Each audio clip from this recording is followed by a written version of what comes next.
না না, বন্ধ হয়নি। ওখানকার যে ব্যবসাদাররা ছিল এবং স্থানীয় কাউন্সিলর ছিলেন, ওরা নাকি বলতে চাইছে যে এটা ওদের পারমিশন আছে। একটা অ্যাপ্লিকেশন এসডিও সাহেবের কাছে জমা দিয়েছেন। তো সম্মানীয় এসডিও সাহেব আজকে মহকুমা পুলিশ আধিকারিক এসডিপিও সাহেব, অ্যাডিশনাল এসপি, পৌরসভার চেয়ারম্যান, ফরেস্ট ডিপার্টমেন্টের রেঞ্জার, ইরিগেশন ডিপার্টমেন্ট সবাইকে নিয়ে একটা বেলা 1টার সময় মিটিং ডেকেছে। তো ওনারা যদি পারমিশন কারোর কাছ থেকে পেয়ে থাকেন, যদি কাগজপত্র দেখাতে পারেন, তাহলে আমরা ওই মিটিংয়ে আমরা ওটা নিয়ে আলোচনা করব। আর যদি পারমিশন না থাকে, তাহলে আমাদের জেলা প্রশাসন এবং মহকুমা প্রশাসন এবং পৌর প্রশাসন যে ব্যবস্থা নেবে সেটা কাউন্সিলর বলছে আমি মেনে নেবো, এবং উনি দাঁড়িয়ে থেকে সেগুলো সব অপসারণ করে দেবেন। কাউকে আসার দরকার নাই, আপনারা শুধু তদারকি করবেন যে আমি অপসারণ করতে পেরেছি কিনা।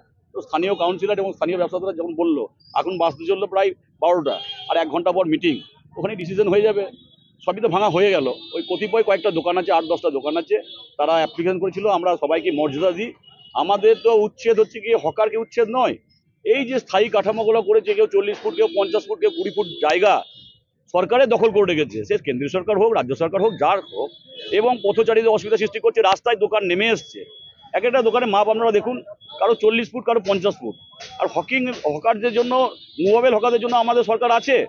তাদের জন্য অবারিত দ্বার, তারা ব্যবসা করে রেজিস্ট্রেশন করেছে, ব্যবসা করে খাক।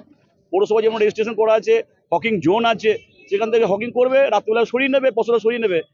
হকারের জন্য তো আর 50 ফুট জায়গা দখল হয় না। কালকে সম্মানীয় আমাদের পৌরমন্ত্রী তো বলেই দিয়েছেন যে এটা তো উত্তরাধিকারী সূত্রে প্রাপ্ত নয়, কিন্তু হকারদের বিরুদ্ধে আমরা নয়।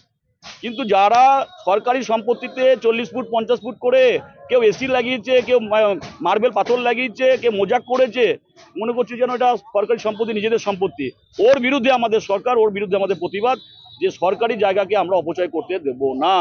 হকারদের বিরুদ্ধে আমরা নয়, দুটোকে সবাই এক করে দিচ্ছে। হকার করবে, সে সারাদিন বসরা সাজিয়ে ফেরিওয়ালারা ফেরি করবে, তাতে আমাদের পৌরসভা বা আমাদের সরকারের কোনো অসুবিধা নেই।